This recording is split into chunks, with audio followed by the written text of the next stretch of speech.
Nako-compensate niya pero hindi na normalize. Ginawa na niya ang lahat. Hindi pa rin niya na-normalize. It's partially compensated. Okay, nag-compensate siya pero ang yung ginawa niya kulang. Kaya partially may na i-compensate mo kulang kasi kulang pa din. So partial lang yung kaya niya. Right? Magkakaintindihan tayo. Ito na naman, buo kayo ng buo. Nung nag-check ako ng computation ninyo, may mga BMI na 83. May mga may mga DBW na kilocalories yung sagot.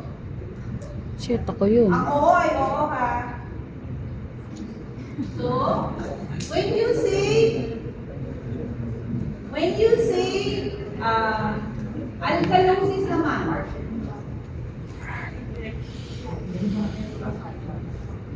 partially kapag ka nag-compensate, kinompensate niya pero hindi nila na-normalize yung pH. pH.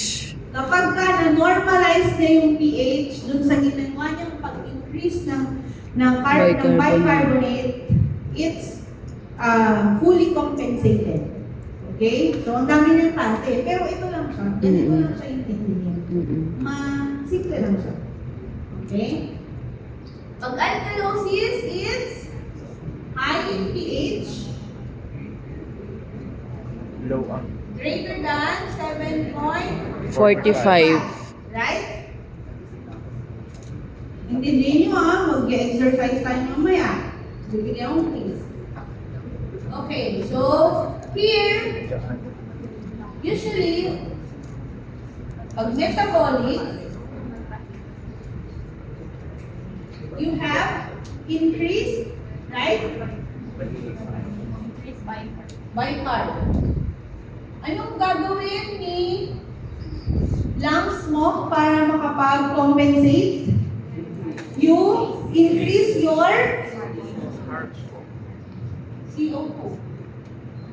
So, when there is increase in pH, usually at metabolic siya. Wala pa tayo sa respiratory alkalosis at metabolic acidosis, ha? Okay. So, it compensates by increasing your CO2. Kaya diba, yung mga nagka-hyperventilation, binabag na rin sila. Why? Gusto natin, mahinga niya ulit yung carbon dioxide niya.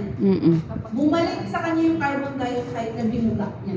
Right? Yan yung dahilan mo. O bagmas, naninigas siya. Yung mga ganyan sa ER, sa mga nurse people.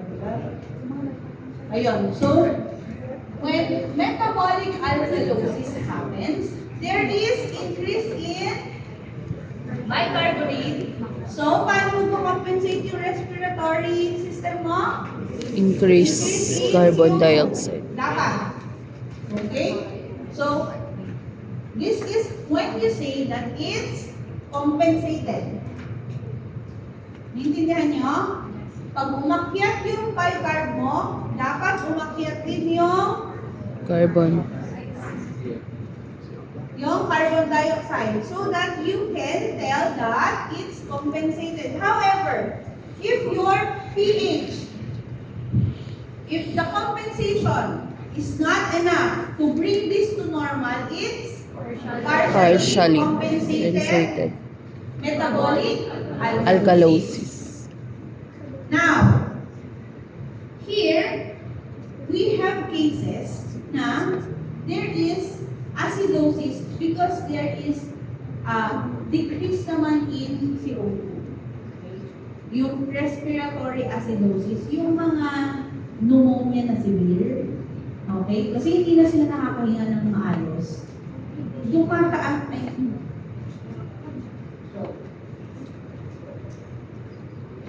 respiratory acidosis. Okay, respiratory alkalosis. Ito yan, yung sinasabi ko kaninang bagmas.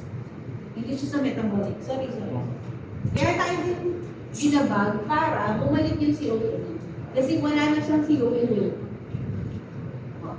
Burahin nyo Shoot. So, in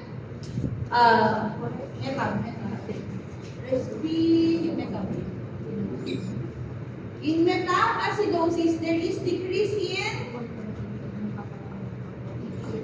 HCO3. 3. Ito naman sa mga renal patients natin, wherein they can no longer reabsorb and secrete yung mga electrolytes nila.